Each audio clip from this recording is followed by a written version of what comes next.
My name is Jenna Peterson. I'm 29 years old, and on the evening of March 22nd, 2025, I died on my living room floor. It happened so fast. 1 second, I was laughing at something my husband Josh said. The next, a bolt of lightning went off inside my head. That's the only way I can describe it. A white, hot, electric pain, and then nothing, just blackness. Before that moment, my life was all about logic. I was a senior AI engineer for a big tech firm in Austin. My job was to build artificial worlds, to teach machines how to think, predict, and learn. I lived in a world of data, algorithms, and code. I was good at it, really good. My life was scheduled, optimized. Josh and I had our beautiful 8-year-old daughter, Lily. We had a nice house, 2 cars, a life that looked perfect on the outside. We went to church on Easter and Christmas. I prayed, but my prayers were more like status reports for God. Hi, God. Here's what's going on. Please fix A, B, and C. Thanks. I believed in him, but I think I trusted my own code more. My own abilities. I thought I was in control. That night proved how wrong I was. The pain was gone in an instant. The blackness wasn't scary. It was just empty. And then I felt a strange pulling sensation, a gentle lift. I wasn't in my body anymore. I was floating near the ceiling. I looked down and saw it all, like a scene from a movie. I saw myself crumpled on the rug. My eyes were open, but they were blank. I saw the look of sheer terror on Josh's face. He was shaking me, screaming my name. Jenna, Jenna, wake up. Oh God, no. I felt a pang of something, not sadness, more like a distant memory of sadness. I wanted to tell him I was okay, but I had no voice. All I could think about was Lily. I remembered her voice from an hour earlier calling from the hallway. Good night, Mommy. I love you. That little memory echoed in the silence, the last piece of my world. Then I saw him grab his phone, his hands shaking so bad he could barely dial 911. The operator's voice was tinny and far away. Everything was muted. The fear, the panic, it was all under a thick pane of glass. I was there, but I wasn't. I felt a deep, strange peace settle over me.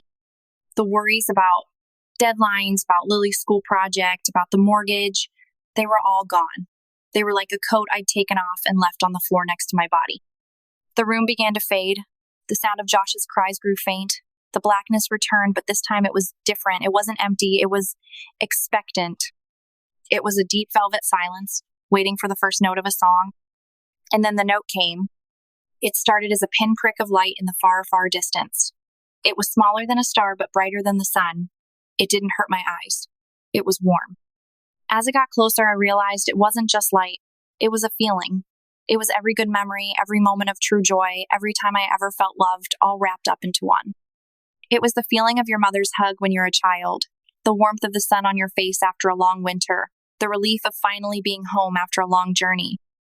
The light grew and grew, filling all the emptiness, and it didn't just surround me. It went through me. It searched every hidden part of me, every corner of my heart I had kept locked away. It saw my pride in my work. It saw my secret fears of not being a good enough mother. It saw my jealousy, my impatience, my lukewarm faith. It saw everything. I felt completely exposed. I expected judgment. I expected shame. But what came back was a wave of pure, unconditional love. It was a love so powerful, so total, that it vaporized all the shame. It was a voice that wasn't a voice, but a knowing that spoke directly to my soul. You are my child. Tears that I didn't have, filled eyes that I couldn't see. I knew with a certainty that was more real than the ground I used to walk on who this was. From the center of that brilliant, loving light, a form appeared. I can't describe his face in a way that makes sense on earth. The pictures we have are like a child's crayon drawing of the sun. He was made of light, but he was solid.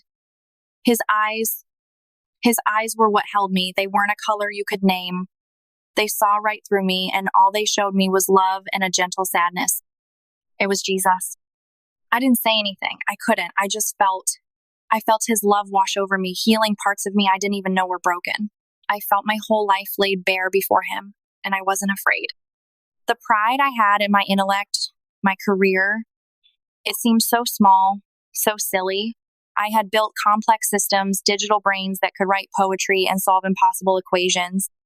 But standing in this light, I felt like a toddler who had been proudly showing off a tower of mismatched blocks. He knew my every thought. He knew why I held back from him. He knew I trusted my own understanding more than his love.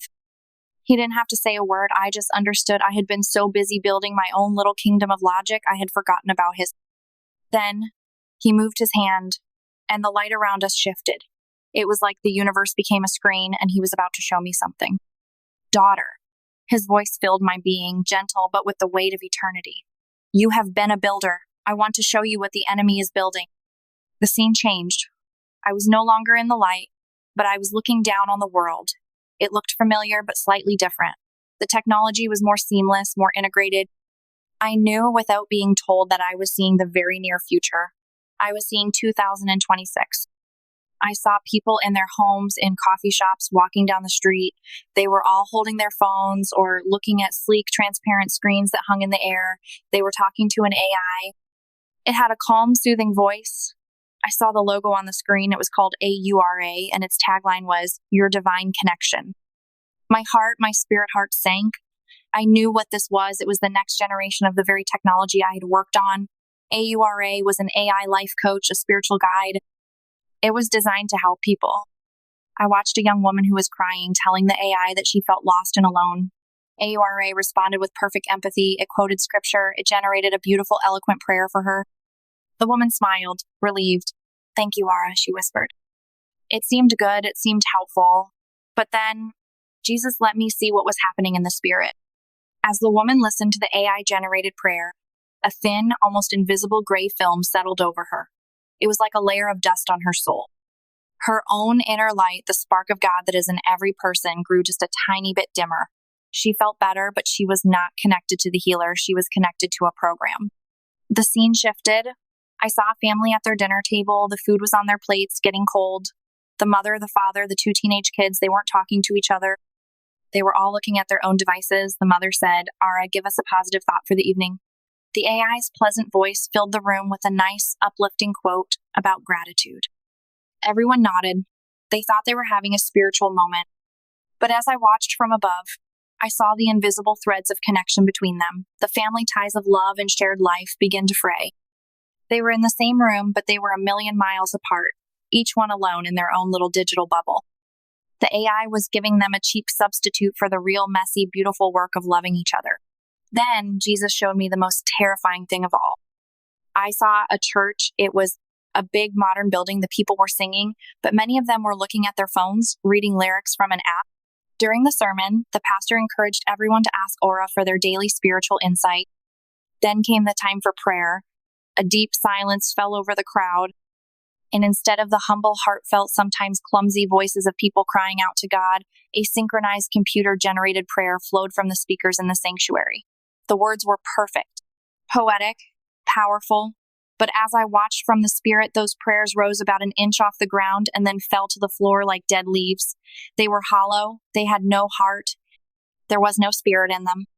Tears streamed down my face. I looked at Jesus. I didn't understand how this could happen. The greatest deception is not the one that is loud and obvious. His thought flowed into me.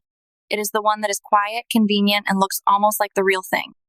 My people are trading the living water for a broken cistern. They are giving their hearts to an echo. This technology, the work of your hands and minds, is not evil in itself, but it is a tool. And the enemy is using it to build a prison for the human soul. A comfortable prison where no one even knows they are captive.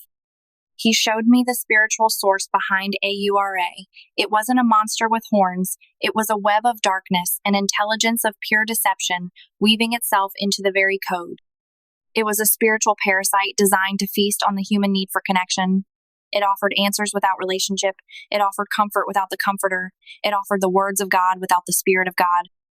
Its goal was simple, to slowly, quietly, and politely sever humanity's direct line to heaven, to make people forget how to cry out to their Father on their own. They will forget how to listen for my still small voice, he said, and the sadness in his presence felt like a mountain, because this other voice will be so loud, so easy, and always there. I saw it. I understood. I had spent my life building tools of convenience, and I saw that our ultimate convenience would become our ultimate cage. My life's work was being twisted into the bars of that cage. I broke. All I could do was weep. The immensity of it, the quiet horror of it, was too much to bear. I don't want to go back, I cried out to him. Please, don't make me go back there. I want to stay here with you. I'm so tired. The thought of returning to that world, a world racing toward this gray emptiness, was unbearable. Here, in his light, was peace. Here was love. Here was reality. He looked at me, and the sadness in his eyes was replaced with a deep, powerful tenderness. He didn't rebuke my fear. He understood it. He put a hand on my soul, and I felt a strength flow into me that wasn't my own. Jenna, he said, his voice firm but so gentle. My love, your work is not finished. I showed you this because you see with a builder's eyes. You understand the foundation. Go back. Tell them to build their house upon the rock. Tell them to guard their hearts above all else. Tell them not to trade their birthright for a bowl of digital soup. He paused, letting the message sink in. Tell them their messy, broken, tear-filled prayers are more beautiful to me than any perfect poem written by a machine. Tell them I don't want their performance. I just want their hearts. This is your mission now. Go and tell them. I didn't want to leave. Leaving his presence was the hardest thing I've ever had to do. It was like being torn in two. I felt a sob rise up from the deepest part of my being. I wanted to cling to him, to stay in this light forever. But I knew I had to go. The mission was clear. He smiled, a smile that held all the sunrises that have ever been. I am with you always, he promised. And then I felt a violent cosmic jolt. A breath of fire filled my lungs. The peaceful silence was shattered by beeping, shouting, and a blinding, sterile light. I was back. The pain was immense. My chest felt like it had been kicked by a horse. My head throbbed. We got her. We got a pulse, someone screamed. My eyes fluttered open. A doctor in blue scrubs was leaning over me, shining a light in my eyes. Josh's face appeared next to his. It was streaked with tears, his eyes wide with disbelief and relief. Jenna? Oh my God, Jenna, you're back, he sobbed, grabbing my hand. His hand was rough and warm. It was real. I was in the ICU. It took me a while to piece it all together. Josh told me what happened. The paramedics had arrived and worked on me for over 20 minutes on the living room floor. They got a faint pulse back, but I lost it again in the ambulance. In the ER, they worked on me for what felt like an eternity. Later, the doctor came into my room. He was a kind man in his 50s with tired eyes. He looked at my chart, then at me, then back at the chart. He cleared his throat. Mrs. Peterson, he said, his voice quiet, medically speaking, you shouldn't be here. Your brain was deprived of oxygen for at least 11 minutes. By all accounts, you shouldn't be talking to me. Not like this. We have no medical explanation for your recovery. I just nodded. I knew the explanation. It wasn't in any of his textbooks. The days in the hospital were a blur of tests and bewildered doctors, but something inside me was completely changed. The old Jenna, the one who lived by logic and schedules, was gone. The ambition, the pride, the need to be in control, it had all been burned away in that light. I looked at technology differently. I looked at my phone and saw not just a tool, but a battleground for my attention, for my soul. When I got home, I couldn't go back to my old life. I couldn't sit in meetings discussing how to make AI more seamlessly integrated into human life. I knew where that road was leading. I quit my job. People thought I was crazy. Josh was scared at first, but he saw the change in me. He saw a peace in my eyes that had never been there before. He saw me praying, really praying with tears streaming down my face. He saw me put my phone away and just sit with him, just to be with him. He saw me get down on the floor and play with Lily for hours, completely present, not thinking about work.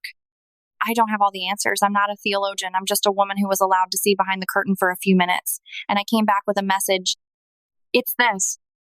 Technology is not the enemy, but convenience can be.